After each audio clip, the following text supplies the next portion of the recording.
आपल्यासोबत भाजपचे शहर जिल्हाध्यक्ष किशोर शितोळे आहेत.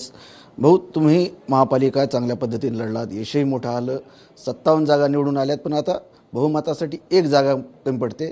कशी तडजोड करणार आहेत याची कुणी संपर्कात आहे का तुमच्या? आता तडजोड अजिबात भाजपला करावी लागणार नाही. भाजपसोबत काम करायला अनेक जण इच्छुक आहेत. आमचा मित्रपक्षच सेना सोबत आहेच आहे.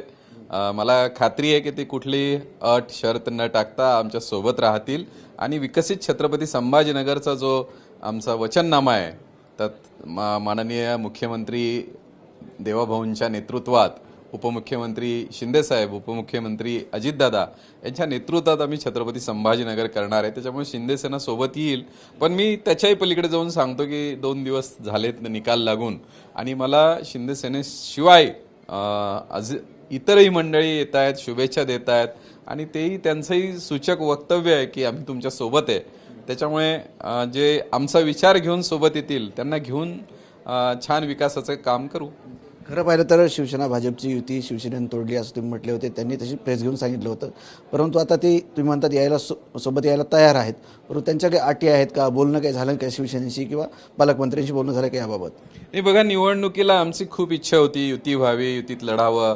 म्हणजे आमच्याकडे सगळे कार्यकर्ते 90 जागा लढायला असताना आम्ही 37 जागांवर आम्ही तयारी झालतो. 37 जागांचं माझं पत्र होतं, लेखी पत्र मी दिलेलं होतं. पण तरीही त्यांना 3 जागा पाहिजे होत्या. त्यांचं म्हणणं आमचे 2 आमदार आहेत, आमचे खासदार आहे.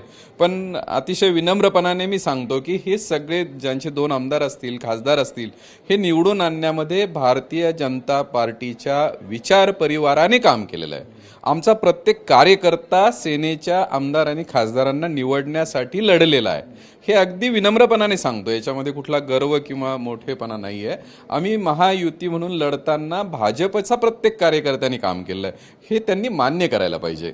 आणि हे ते करत नव्हते. त्यांचं म्हणणं आमचा आमदार खासदार असल्यामुळे जागा द्या, तर असं योग्य नव्हतं. शेवटी ग्राउंड वर्क पाहायला पाहिजे. आणि आत्ता निकालातून स्पष्ट झालं आहे की त्यांच्या 13 जागा आल्यात 2 आमदार आणि खासदार असताना, आणि भाजपच्या आज 57 जागा आल्यात.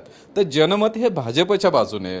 भाजपचे कार्यकर्ते काम करताना भाजप विचाराचे अतिशय एकनिष्ठेने काम करतात. त्यांना सांगितलं धनुष्यबाणाला मारा तर धनुष्यबाण मारतात. तर ही परंपरा होती. पण यावेळेस पहिल्यांदा सगळ्यांना कमळ मारायला मिळालं आणि हे सिद्ध झालं आहे की भारतीय जनता पार्टी मागे मोठं जनमत आहे. भारतीय जनता पार्टीनं निवडणूक लढवताना आमची लढाई ही MIM सोबत आहे असं सांगितलं, परंतु लढलात तुम्ही शिवसेना शिंदेसोबत आणि त्यांच्या जागा कमी झाल्यात आणि भाजपच्या जागा वाढल्यात. त्यामुळे त्यांच्या मनातही राग असणार आहे. त्यामुळे महापालिकेला ते मदत करतील का तुम्हाला? नाही बघा, राग असण्याचं अजिबात कारण नव्हतं. आम्ही ठरवून मैत्रीपूर्ण आमची लढत होती. आम्ही कधी एकमेकांवर आरोप केले नाहीत, त्यांनी आमच्यावर आरोप केले नाही. MIMचा विषय असा होता, MIMच्या जागा वाढल्या, MIMच्या जर सत्ता वाढली तर MIM गोंधळ घालतं. MIM एक सामाजिक शांतता बिघडवतं आणि ही सामाजिक शांतता बिघडवणाऱ्यांची संख्या वाढू नये हा आमचा उद्देश होता. आणि तो जर वाढला तर आपण पाहिलं त्या निवडणुकीमुळे 3 वेळा त्यांनी दंगल सदृश्य परिस्थिती आणली, एकमेकांवर हल्ले केले, तिकिटांचे पैसे वाटप, गोंधळ, आणि त्यातून जो तणाव निर्माण होतो तो तणाव छत्रपती संभाजीनगरसाठी चांगला नाही आहे. उद्योग व्यवसाय जे येणार आहेत त्यांच्यासाठी चांगला नाही आहे. त्यामुळे आमचं MIM हाच आमचा समोर शत्रू म्हणून होता. पण गृहमंत्री माननीय देवाभाऊ आहेत, ते त्यांना नियंत्रणात ठेवतील. त्यांनी पण जास्त निवडून आलेत. या संभ्रमात शहराची शांतता आणि सुरक्षितता धोक्यात आणू नये.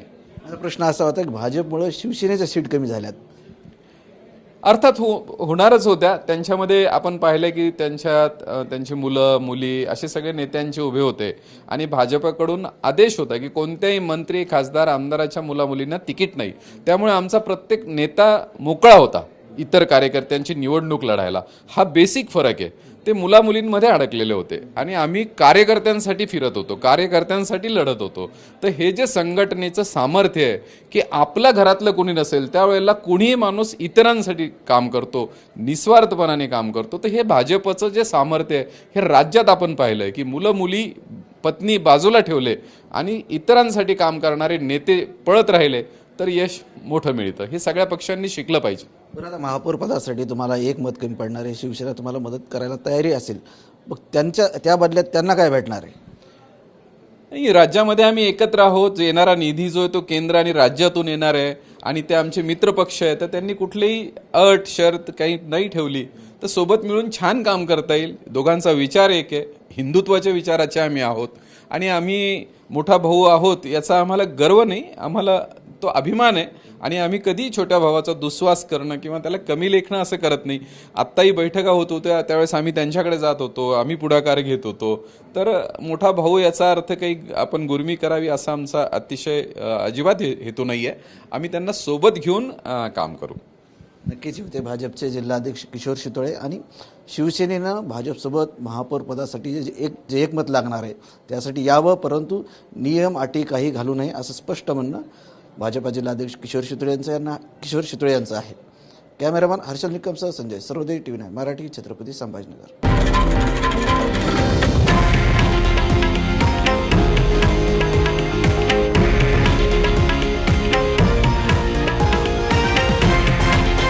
हे आहे देशातील नंबर 1 न्यूज नेटवर्क आणि आपण पाहत आहात TV9 मराठी, एकमेव.